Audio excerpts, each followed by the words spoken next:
गुज़िश्ता साल जब शेख हसीना साहिबा की सरकार गिर रही थी और बांग्लादेश में एक लंबा केओस क्रिएट हो गया था, काफ़ी हफ्ते तक वहाँ पर एक अनसर्टनिटी रही, अनार्की रही, पॉलिटिकल टर्मोइल रहा। ऐसे में इंडिया के जो ट्रेड और बिजनेस एक्सपर्ट्स हैं वो ये समझ रहे थे कि this is a golden opportunity और हमारा जो गारमेंट सेक्टर है, हमारी जो टेक्सटाइल की मिनिस्ट्री है, उनको हंगामी बुनियादों पर काम करना चाहिए और इस टर्मोइल से फ़ायदा उठाना चाहिए। यानी जो ऑर्डर्स बांग्लादेश की तरफ जा रहे थे वो अपनी तरफ खिसका लें और जितना हो सकता है मार्केट को कैप्चर करने की कोशिश करें, लेकिन ऐसा हो नहीं सका। इंडिया जितना समझ रहा था कि इस टर्मोइल से हमें फ़ायदा होगा हमारे टेक्सटाइल इंडस्ट्री को, उतना हुआ नहीं। तो इसके चलते अब एक बड़ी डेवलपमेंट ये सामने आ रही है कि 1 फरवरी को इंडिया का एनुअल बजट पेश किया जाएगा। इस एनुअल बजट के अंदर गारमेंट इंडस्ट्री जो इंडिया की है, टेक्सटाइल का जो सेक्टर है, उसके हवाले से 2-3 बड़ी योजनाएं बनाई जा रही हैं और इसका अल्टीमेट ऑब्जेक्टिव यही है कि बांग्लादेश की जो गारमेंट इंडस्ट्री है उसके साथ compete करना है। एक तो इस हवाले से बड़ी डेवलपमेंट यह है कि कम से कम 15% का कहा जा रहा है कि कम से कम 15% बजट इंक्रीज करने जा रहे हैं नरेंद्र मोदी टेक्सटाइल की मिनिस्ट्री की। और इस बजट को इंक्रीज करने का मकसद असल में यह है कि नेबरिंग जो कंट्री है बांग्लादेश, उसकी गारमेंट इंडस्ट्री के साथ compete किया जा सके। इसके अलावा भी बहुत सारी योजनाएं बनाई जा रही हैं, इंसेंटिव्स ऑफर किए जाएंगे नई कंपनियों को यहाँ पर आकर इंडिया में, तो फैक्ट्रियाँ लगाने और प्रोडक्शन फैसिलिटीज़ लगाने पे इंसेंटिव्स ऑफर किए जा रहे हैं।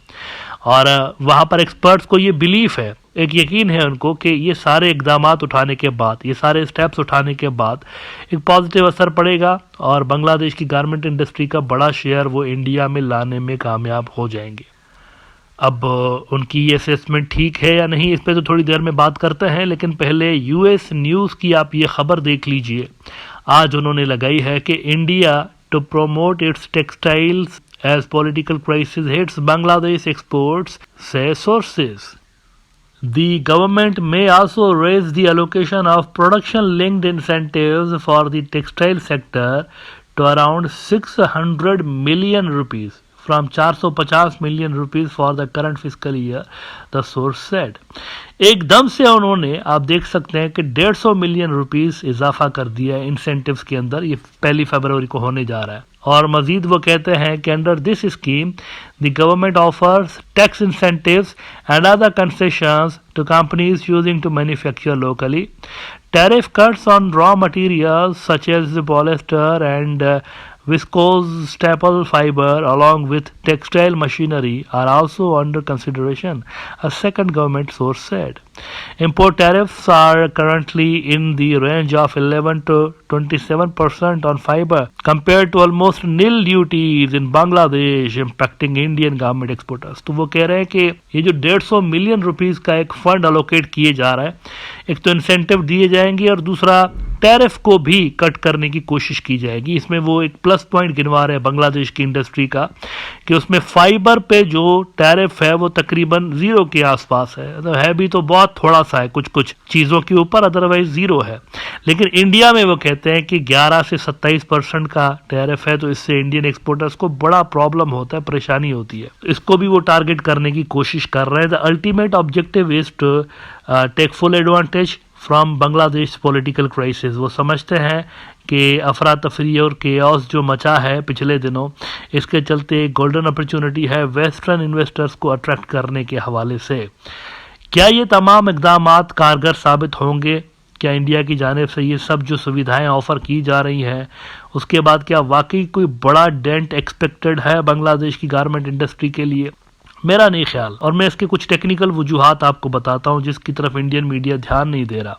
ये तो सारी चीज़ें आपने बता दी कि जी पहले 450 मिलियन रुपीज़ का इंसेंटिव था, तो अब 600 मिलियन रुपीज़ का कर दिया ये सारा कुछ, और टैरिफ भी रिड्यूस करेंगे। एक बहुत बड़ी तलवार इंडिया के सर पे लटक रही है, इंडियन जो बिजनेसेस हैं उनके सर पे लटक रही है, जिसकी तरफ ध्यान नहीं दिया जा रहा। I don't know why. हालांकि इनको पता है कि ऐसा होना ही होना है, लेकिन ये ध्यान नहीं दे रहे। इंडिया बहुत बड़ी रकम कमा रहा होता है उन गुड्स से जो कि अमेरिका से इंपोर्ट किए जाते हैं। कैसे कमाता है? टैक्स लगा के।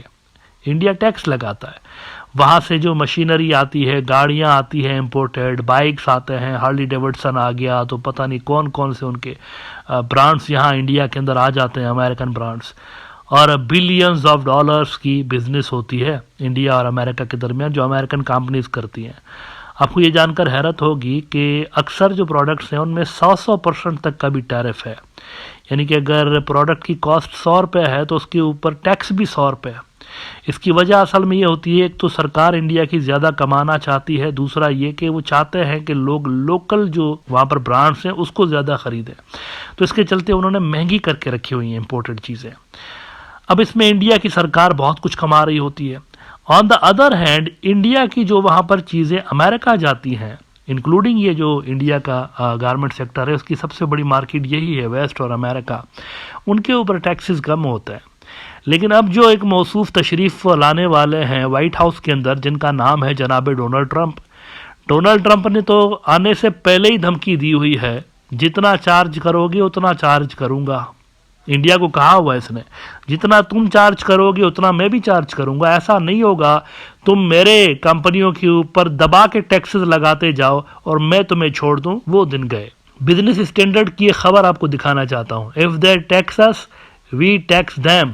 Trump threatens reciprocal tariffs on India. US president elect Donald Trump vows reciprocal tariffs on India, criticising high taxes on US goods. और ट्रंप के एग्जैक्ट अल्फाज ये हैं, I have always said if they tax us we tax them the same amount, Trump remarked, signaling a tougher stance on India and other nations like Brazil for imposing high tariffs on US imports.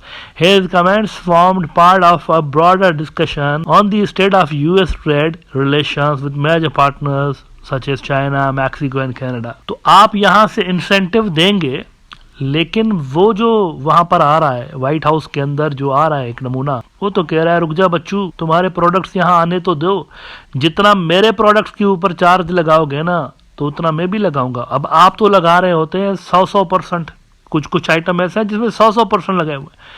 तो ये भी अगर यही कुछ करना शुरू कर दे तो इंडिया के गुड्स कहाँ बिकेंगे फिर अमेरिका के अंदर? गारमेंट इंडिया का कहाँ बिकेगा? अब बांग्लादेश को जो सुविधाएं हासिल हैं इस हवाले से, वो तो उस ट्रेड की कैटेगरी में नहीं आता जिसमें इंडिया आता है। उनका हिसाब किताब अलग है, इंडिया का हिसाब किताब अलग है। सिग्निफिकेंट ट्रेड होता है दोनों मुल्कों के दरमियान। तो फिर कैसे मैनेज करेंगे? आप कितना इंसेंटिव देंगे? ये वाला इंसेंटिव तो नाकाफ़ी रहेगा जो कि आप 1 फरवरी को अनाउंस करने जा रहे हैं। तो ये तो यूँ समझें कि आप कैंसर का इलाज पैनाडोल से करने की कोशिश कर रहे हैं।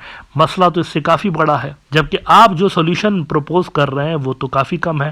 मतलब मुझे तो ये लग रहा है कि अगर डोनाल्ड ट्रंप ने टैरिफ्स लगा दिए तो इंडिया में एग्जिस्टिंग जो मैन्युफैक्चरर हैं वो भी ना भाग के बांग्लादेश चले जाएं। ना आखिर में as far as this myth is concern कि बांग्लादेश की इंडस्ट्री कोई डाउन जा रही है, पॉलिटिकल टर्मोइल वगैरह वगैरह, तो टैपी टाइम्स की मैं आपको एक ख़बर दिखाना चाहता हूं, अभी 1-2 रोज़ पहले लगी है कि Bangladesh garment industry rebounds but workers discontent. Workers का कहना है कि यार मतलब पहले जो शेख हसीना ने वादे किए थे और जो तनख्वाहें बढ़ाने की उन्होंने बात की थी, वादा किया था, उसका इतना फ़र्क नहीं पड़ा हमारी लाइफ के ऊपर, कुछ ज़्यादा तनख्वाहें बढ़ाएं। लेकिन इम्पॉर्टेंट चीज़ ये है कि बांग्लादेश की गारमेंट इंडस्ट्री वो कह रहे हैं कि रीबाउंड हो रही है, दोबारा से उसके अंदर स्पीड आ रही है। The Bangladeshi garment industry recorded a 13% increase from July to December last year compared with same period the year before, whereas workers say the conditions remain unimproved. याद करिएगा जुलाई और अगस्त तो पीक के महीने थे डिस्टेबलाइजेशन के, तो वो 2 महीने तो इतने अच्छे नहीं थे। तो ये जो बता रहे हैं कि 13% ग्रोथ हुई है जुलाई से लेकर दिसंबर तक, तो ये 13% जो ग्रोथ है ये बाकी के महीनों में ज़्यादा हुई है। इसका मतलब पीछे के जो महीने सितंबर, अक्टूबर, नवंबर, दिसंबर, उसमें ज़्यादा हुई है। इसका मतलब यह है कि बांग्लादेश की अपनी इंडस्ट्री भी रिबाउंड हो रही है, कंपटीशन इंडिया के लिए तगड़ा आने वाला है। और ऐसे में डोनाल्ड ट्रंप की जो टैरिफ वाली तलवार है वो भी इंडिया के गारमेंट इंडस्ट्री के ऊपर लटक रही है।